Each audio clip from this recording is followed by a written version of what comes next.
நாடு முழுவதும் குடியுரிமை திருத்தச் சட்டம் அமல்படுத்தப்படுவதற்கு எதிர்ப்பு தெரிவித்து அந்த அறிவிப்பாணையை ரத்து செய்ய கோரி உச்சநீதிமன்றத்தில் இடையீட்டு மனுக்கள், புதிய வழக்குகள் தாக்கல் செய்யப்பட்டிருக்கின்றன.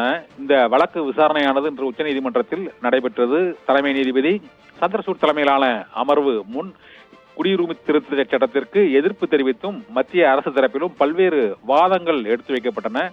அந்த வாதங்களின் போது 4 ஆண்டுகளுக்கு பிறகு அவசரமாக இப்போது குடியுரிமை திருத்த சட்டத்தை அமல்படுத்துவதற்கான காரணம் என்ன என்றும், குடியுரிமை திருத்த சட்டத்தால் பாதிக்கப்படுவோர் மற்றும் ஆப்கானிஸ்தான், பங்களாதேஷ், பாகிஸ்தான் ஆகிய நாடுகளில் இருந்து மத ரீதியாக துன்புறுத்தப்பட்டவர்கள் இந்தியாவில் வசிப்பவர்கள் எத்தனை பேர் என்ற விவரங்கள் முழுமையாக கணக்கெடுக்கப்பட்டிருக்கிறதா, குறிப்பிட்ட அந்த நாடுகளிலிருந்து இங்கு இடம்பெயர்ந்தோருக்கு இப்போது அவசரமாக குடியுரிமை திருத்த சட்டத்தின் கீழ் ஏன் குடியுரிமை வழங்க வேண்டும், இப்போது எத்தனை பேருக்கு குடியுரிமை வழங்கப்படுகிறது என்று பல்வேறு கேள்விகள் எழுப்பப்பட்டுள்ளன.